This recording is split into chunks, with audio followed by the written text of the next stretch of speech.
So De'Aaron Fox is being accused of scamming his fans. And to be honest, none of it makes sense to me. Not in the sense of what he did, but in the sense of the tarnishing of his reputation to reward ratio. I personally think there's more to the story than is at the surface. So we're gonna jump into this, man. Of course, we're giving away $500 to a follower on our Instagram page. If you wanna follow us on Instagram, make sure you drop a like, subscribe, and turn on our notifications to help the channel grow. Now that we get all that out of the way, cue the intro.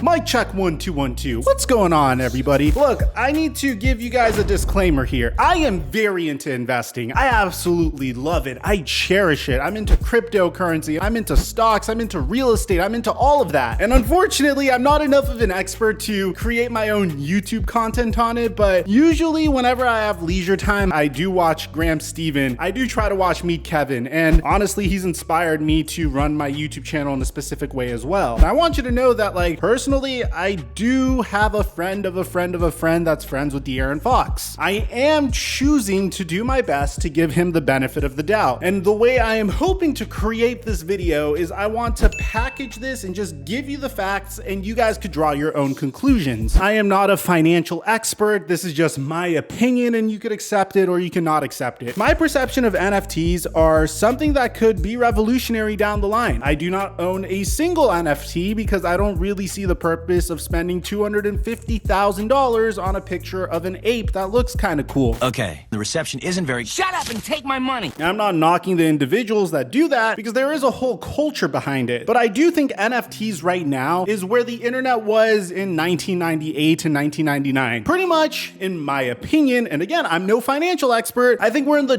.com era of NFTs. And during the .com era of the internet, you saw websites like pets.com and their little sock puppets. You saw a bunch of Super Bowl ads supporting some of these internet websites. The hype around them was real and very, very similar to the hype that is going around NFTs currently. People were buying up some of these stocks in hopes of getting rich really quick, just as they're doing with NFTs. And of course, some of those companies ended up being legit. Like if you bought Amazon back then, you were living good right now, my friend. And some of those companies ended up being absolute BS. And unfortunately, it seems like we are currently in an age where there's a lot of influencer scams going on. I don't want to bring in names, but there's a lot of influencer scams going on because there's so much money going into this. Most recently, there's the Ice Poseidon scam where this man created a NFT project and then pulled the rug from thousands of his fans and just admitted to doing it and didn't really defend himself. He just said that he's not going to give people their money back and that's it. When I'm approached about doing this type of stuff, my perception of this is I don't want to rug pull my fans, which is why De'Aaron Fox is in a little bit of hot water currently. So here's the thing, and this is what I know about De'Aaron, okay, personally. I've played video games with him. I know he's a huge gamer. I know he loves technology. I know he loves the future of tech and wants to be involved in these types of things. He has a YouTube channel. He tried Twitch streaming. He is very involved in these types of things in ways to further his brand, which is what you should be doing. So here's the first side of the argument. De'Aaron Fox drops a NFT, and this is his tweet from January 14th, 2022, where he said 95% are sold out. There's less than 500 mints remaining. You can mint these NFTs now, saying the Fox NFT family is off the charts. Mad love from everyone. Only have less than 200 remaining. Let's sell this out and go crazy at the reveal tomorrow night. Ultimately, if you're a huge De'Aaron Fox fan, typically what happens when you buy an NFT is you'll get some perks on the side. Again, there's tremendous potential in regards to the contracts that could be purchased in the form of a NFT. I just don't think these are being harnessed to their fullest potential yet. There's a select few companies that are doing it properly, but for now, I guess one of the perks you get is you get to join a Discord chat, which De'Aaron Fox will be a part of. And from my knowledge of it, that's it. You're hoping that this exclusive contract that you purchased from De'Aaron Fox increases in value, and over time, you get more membership perks for purchasing the NFT. Well, ultimately, what would happen is about $1.5 million of this NFT would be purchased by De'Aaron Fox's fans before he decided to shut down the project after they sold $1.5 million worth of NFTs. This is what you call a rug pull.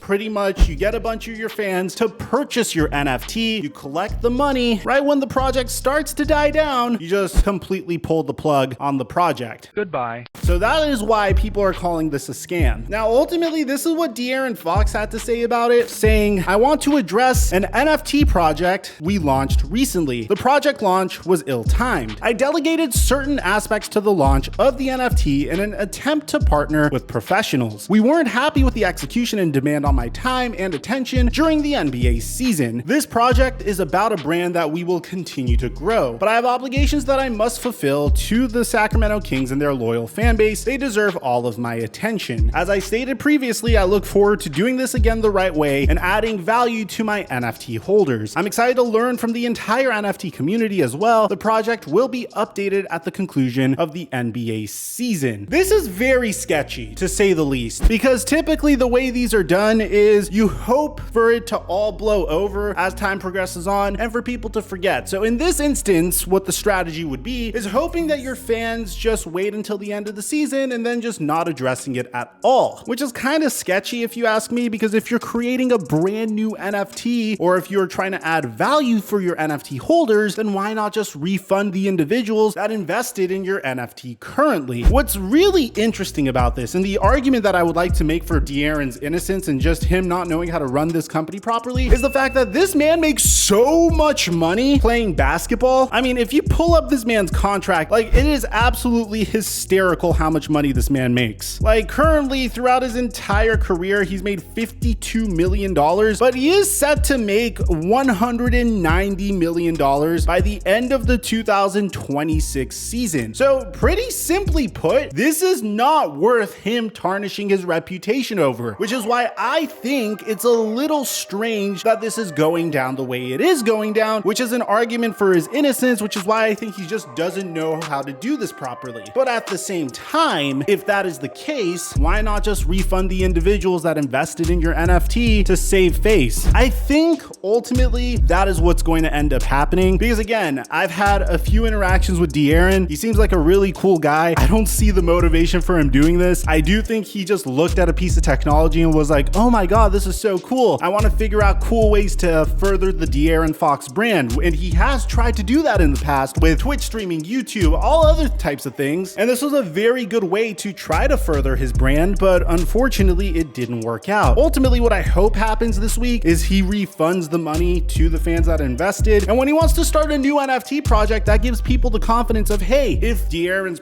NFT project doesn't work over the summer again, then he'll at least refund us the money. You'll have more people loyal to him as a result of this, because dude, he's 24 years old. I don't think $1.5 million, which is about 0.5% of the amount this guy is going to make just throughout his first contract alone, meaning if something happens to him and he's not able to play anymore, he is still going to make $188 million just based off the contract extension he recently got. I honestly think he sees this and he acknowledges this, and my assumption would be that he'll give the money back, because if he doesn't give the money back, then I don't know, that's a completely different conversation to have. Maybe I'm biased towards one side. Let me know in the comment section down below what you guys think. Aside from that, I'm your boy Mike. I'm dropping our mic until our next upload.